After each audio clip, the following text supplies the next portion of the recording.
মমতা বন্দ্যোপাধ্যায়ের কথা বললাম, বিরোধী দলনেতাই বা পিছিয়ে থাকেন কেন? তিনি তো আবার এসআইআর ভয়ে বলছেন, এসআইআর এর ভয় সামনে রাখছে শাসক দলের কাছে। কিরকম?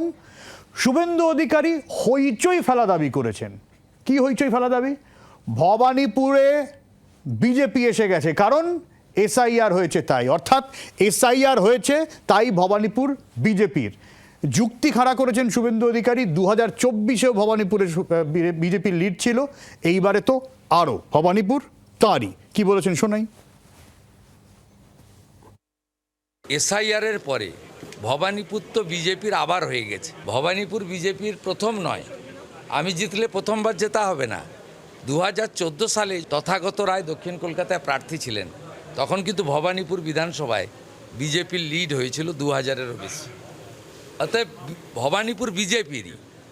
চুরি চাম্পারি ছাপ্পা অবৈধ অনুপ্রবেশকারী মৃত ফেক ভোটার দিয়ে মমতা ব্যানার্জি ভোটে জিততেন, আর মোদিজি ওখানে আমাকে দাঁড় করিয়েছেন, নীতিন নবীনজি দাঁড় করিয়েছেন গুন্ডামি রোখার জন্য। অর্ণবাংশু রয়েছেন আমাদের সঙ্গে, একটু অর্ণবাংশুর কাছে জানতে চাইবো, হঠাৎ করে 2014-র প্রসঙ্গ টেনে এনে কিভাবে এই বিষয়টা জাস্টিফাই করার চেষ্টা করলেন শুভেন্দু অধিকারী। অর্ণবাংশু, দেখো, সেটা হচ্ছে যে 2014 সালে লিড ছিল 2000 ভোট, এটা শুভেন্দু অধিকারী দাবি করেছেন।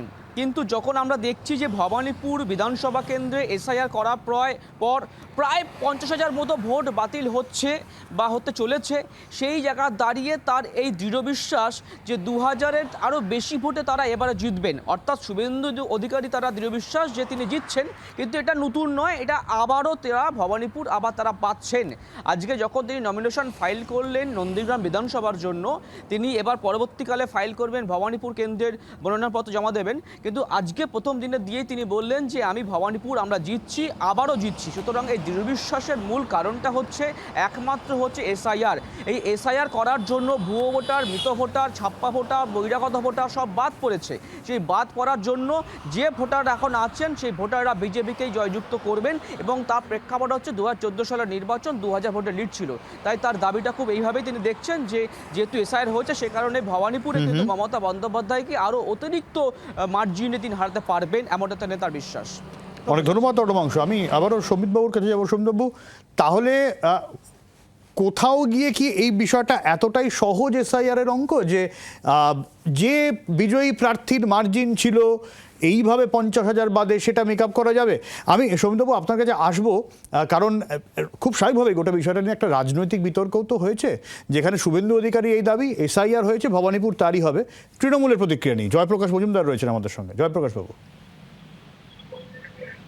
শুনুন, ভবানীপুর ছিল মমতাদির, আছে মমতাদির, থাকবে মমতাদির। শুভেন্দু আউটসাইডার, এখানে বিজেপিও আউটসাইডার। ভবানীপুরে দাঁড়িয়ে শুভেন্দু যে সুইসাইডাল একটা পদক্ষেপ নিয়েছে, হারাকিরি যাকে বলে, রাজনৈতিক হারাকিরি, নিজের চরম ক্ষতি করেছেন যে ভবানীপুরে দাঁড়িয়ে। তার মানে বলছেন এসআইআর কোনো এফেক্ট করবে না? এসআইআর এর এফেক্ট তো নেই। সব থেকে বড় কথা, কেউ পাশ থেকে তাকে দিয়েছেন উস্কানি, উনিও বলেছেন ভবানীপুরে দাঁড়াবো। দাঁড়িয়ে বা ওনাকে হয়তো চানও নি, জোর করে দাঁড় করাতে হয়েছে ওনাকে, সেটাও অনেক জায়গা থেকে আসছে। তবে একটা কথা বলে দিচ্ছি, রেকর্ড ভোটে হারবেন শুভেন্দু মমতাদির কাছে। অনেক ধন্যবাদ। জয়প্রকাশ মজুমদার ছিলেন আমাদের সঙ্গে। আমি এই জায়গা থেকে সৌমিতবাবুর কাছে যাবো। জয়প্রকাশ বাবু তো খুব ইন্টারেস্টিং কথা বলে দিলেন যে এসআইআর এর কোনো এফেক্ট নেই। দেখুন, এখন এসআইআর এর এফেক্ট বিভিন্ন জায়গাতে বিভিন্ন রকম ভাবে পড়তে পারে। ভবানীপুর এমন একটি কেন্দ্র যেখানে 50,000 নাম বাদ গেছে ঠিকই, কিন্তু সেখানে ভোটিং পার্সেন্টেজও অনেক সময় আমরা দেখেছি বেশ কম। 2021-এর যদি 2024-এর যদি হিসেব দেখি, সেখানে তৃণমূল কংগ্রেসের লিড খুব কমে গিয়েছিল, 8,297 এরকম একটা সংখ্যা ছিল তাদের ভোটের লিড বিজেপির থেকে। তারা এই 8,000 মতো ভোটে এগিয়েছিল। যেখানে মমতা বন্দ্যোপাধ্যায় যে উপনির্বাচনে জিতেছিলেন ভবানীপুরে, সেখানে তিনি প্রায় 72% ভোট কিন্তু পেয়েছিলেন, এবং প্রায় 58,000-এর মতো ভোটে তিনি কিন্তু জিতেছিলেন বাইপোল, যে উপনির্বাচনটা হয়েছিল।